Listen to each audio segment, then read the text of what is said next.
तुरंत बोल दोगे 0 पॉइंट, देखिए रिपीट क्या हो रहा है 53 53 53, तो 53 के ऊपर बार लगा दोगे। 1 2 3 रिपीट हो रहा है तो आप इसे लिख दोगे 0.5123 और 1 2 3 के ऊपर क्या लग जाएगा, बार लग जाएगा। आप लिख सकते हो 0.123 के ऊपर बार लग गया, तो ठीक है, ये तो क्लियर हो गया।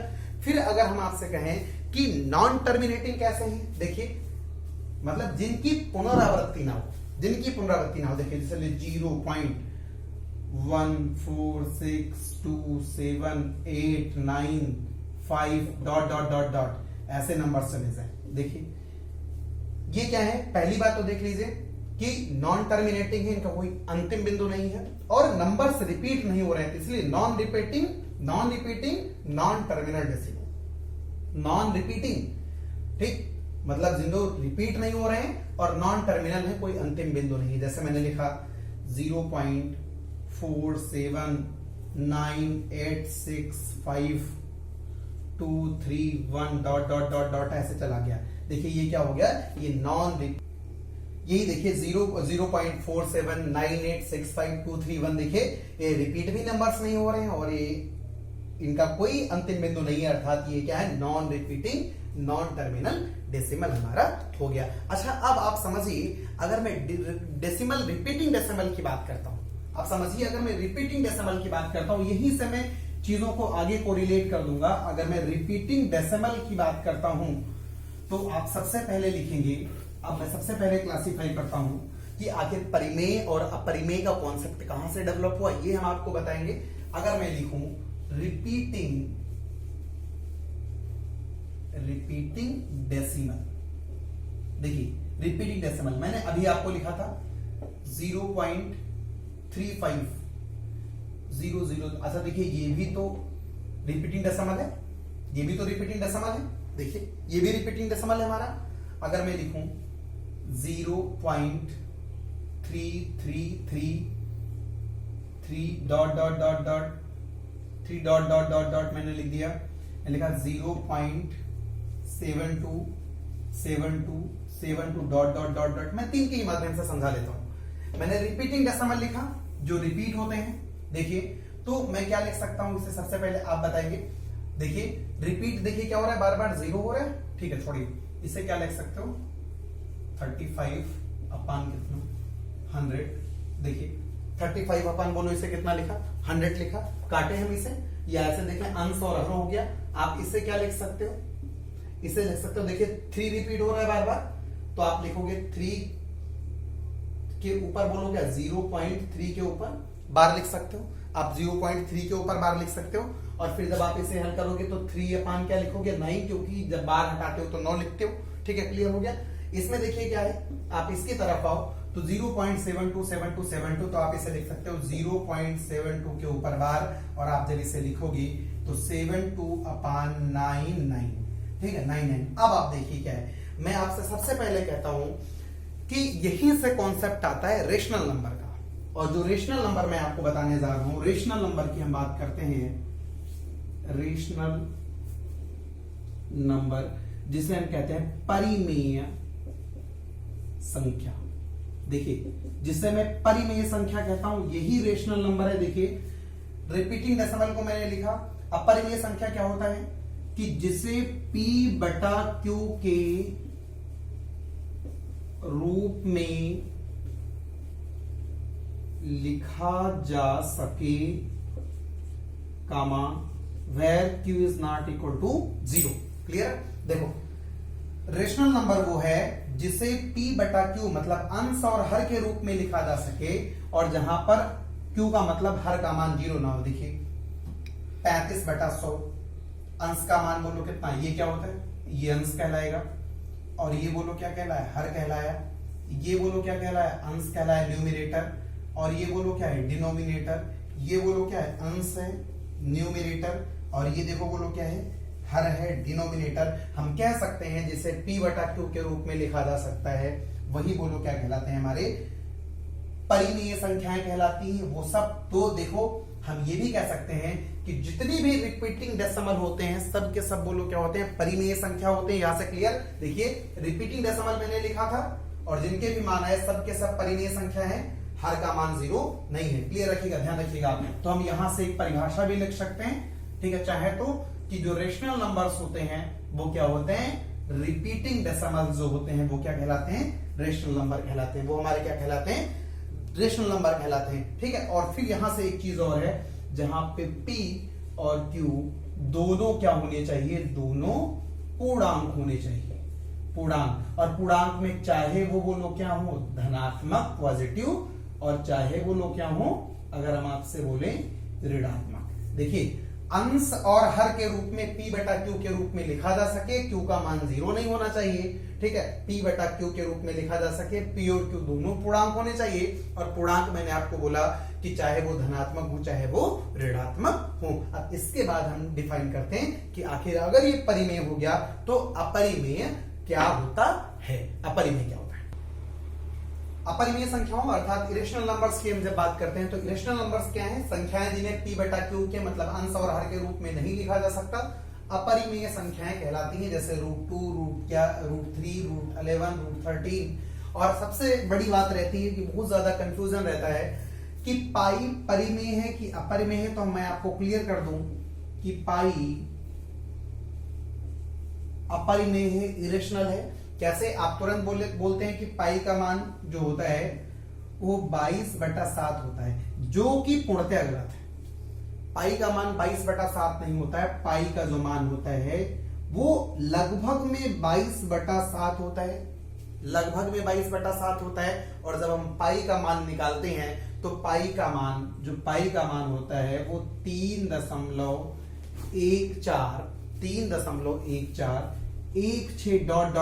बहुत आगे करके होता चला जाता है, ठीक। हम अर्थात कह सकते हैं जो पाई है वो क्या है, अपरिमेय। लेकिन आप तुरंत बोलोगे कि 22/7 क्या है, तो 22/7 को जब लिखा देखोगे तो 22/7 अंश का मान 22 और हर का मान बोलो क्या, 7। दोनों पूर्णांक हैं, अर्थात ये परिमेय कहलाएगा। लेकिन पाई का मान 22/7 नहीं होता, पाई का मान 22/7 नहीं होता। अगर अब हम इसके बाद क्लासिफाई करें संख्या को, तो पूर्णांक आते हैं जिन्हें हम इंटीजर्स बोलते हैं। और इंटीजर्स की जब हम बात करते हैं, पूर्णांकों की बात करते हैं, तो पूर्णांक को हम कह सकते हैं जैसे A बटा B अंश और हर के रूप में लिख सके। और B का मान क्या होना चाहिए, 1 होना चाहिए। और परिमेय संख्या में क्या था, B का मान 0 नहीं होना चाहिए था, इसमें क्या होना चाहिए, 1 होना चाहिए। अच्छा देखिए, पूर्णांकों की अगर हम बात करें तो हमें पता है कि जब नंबर लाइन पर हम नंबर्स लिखना प्रारंभ करते हैं तो ये माइनस अनंत से लेकर के प्लस अनंत के बीच रहते हैं। और सब के सब बोलो क्या होते हैं, पूर्णांक होते हैं। और देखिए, पूर्णांक के जो टाइप होते हैं वो मैंने 3 प्रकार से चीजों को लिख दिया है कि पूर्णांक एक तो ऋणात्मक पूर्णांक हो सकता है, नेगेटिव इंटीजर हो सकता है, ऋणात्मक मतलब ऋणात्मक पूर्णांक हो सकता है, बीच में क्या होगा 0, और फिर बोलो होगा धनात्मक पूर्णांक अर्थात पॉजिटिव इंटीजर हो सकता है, ऋणात्मक पूर्णांक।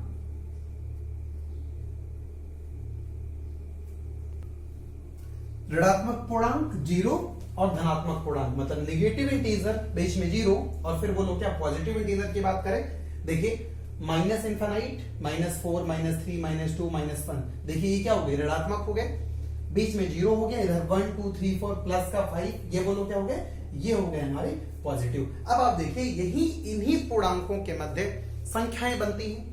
भाई सारी संख्याएं तो यही माइनस इंफाइनाइट से लेकर के इधर कह सकते हैं प्लस इंफाइनाइट तक। देखिए जो सारी संख्याएं वो यही सब तो होंगी, माइनस अनंत से लेकर प्लस अनंत तक जितनी भी संख्याएं। अब इसी में कोई सम है, कोई विषम है, कोई भाज्य है, कोई अभाज्य, सारी चीजों को डिस्क्राइब करते हैं। देखिए अगर मैं धनात्मक पूर्णांक की बात करूं, देखिए धनात्मक पूर्णांक तो आप बोलते हो 1 2 लेकर इंफाइनाइट। तो देखो यही से चीजें शुरू होती हैं कि हम जानते हैं कि नंबर्स का क्लासिफिकेशन में आता है प्राकृतिक संख्याएं, जिन्हें हम इंग्लिश में कहते हैं नेचुरल नंबर्स। नेचुरल नंबर्स बोलते हैं प्राकृतिक संख्याएं। तो देखिए 1 2 3 4 5 6, ठीक। तो हम कह सकते हैं कि जो धनात्मक पूर्णांक होते हैं 1 2 3 4 5 6 डॉट डॉट डॉट अनंत, ठीक, 1 2 3 4 dot dot dot dot dot dot 4 dot dot अनंत। देखिए 1 से लेकर अनंत तक की सभी संख्याएं क्या कहलाती हैं, धनात्मक पूर्णांक होती हैं।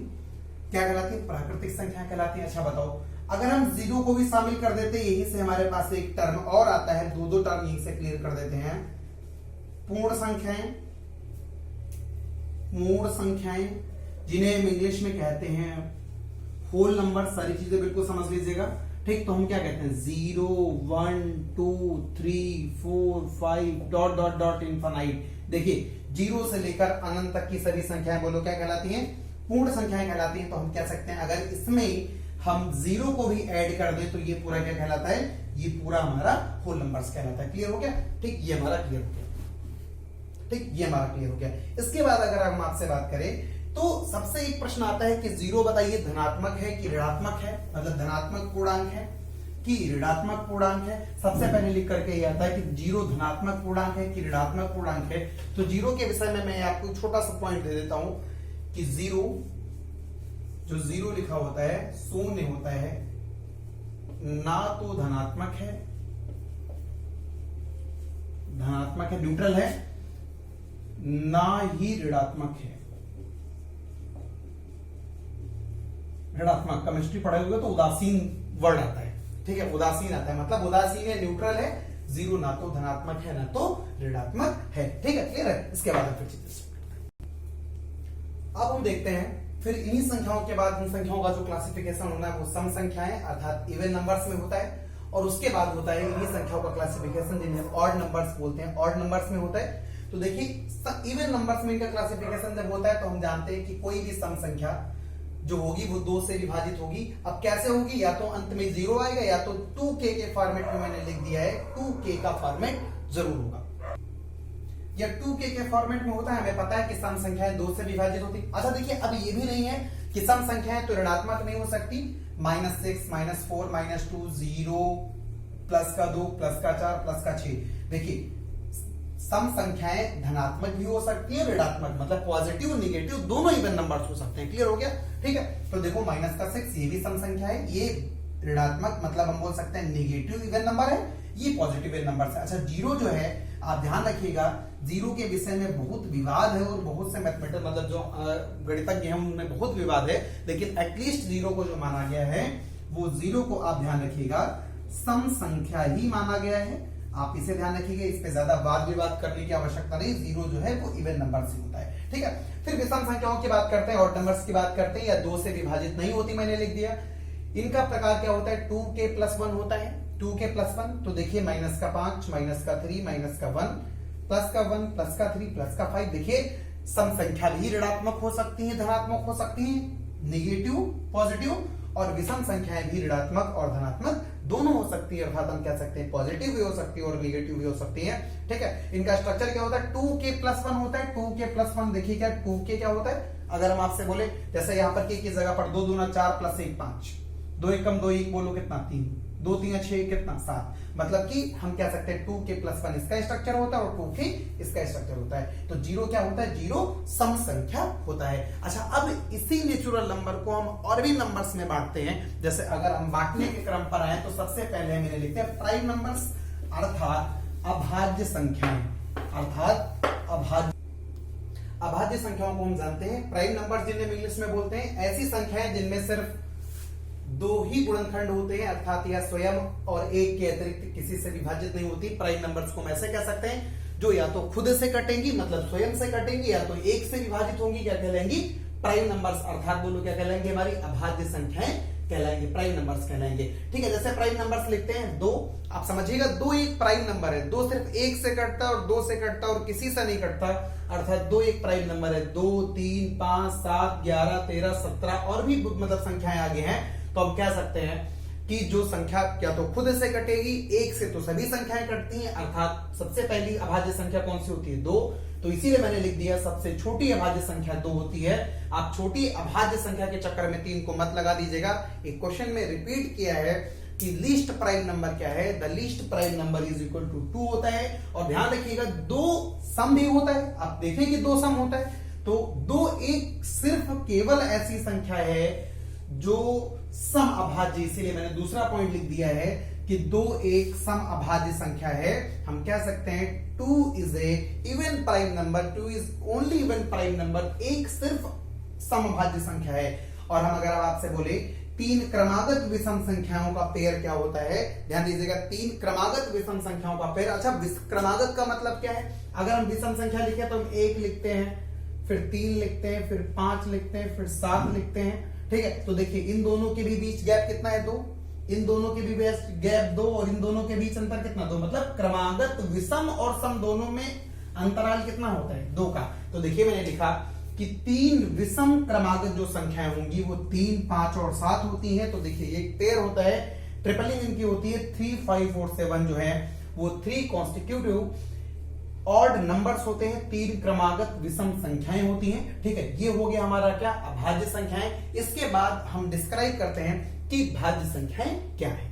भाज्य संख्याएं क्या है, अब हम भाज्य संख्याओं अर्थात कंपोजिट नंबर्स के बारे में बात करते हैं। कंपोजिट भाज्य मतलब जो डिविजिबल होती रहती हैं, कंपोजिट नंबर्स होते हैं जिनके कम से कम 3 गुणनखंड अवश्य होंगे, अधिक कितनी भी हो सकते हैं, 3 अवश्य होंगे। जैसे 4 का एक गुणनखंड 1, फिर 2, फिर 4। देखिए 3 कम से कम 3 होने चाहिए, जिसका गुणनखंड 1 होगा, 2 होगा, 4 होगा, 8 होगा।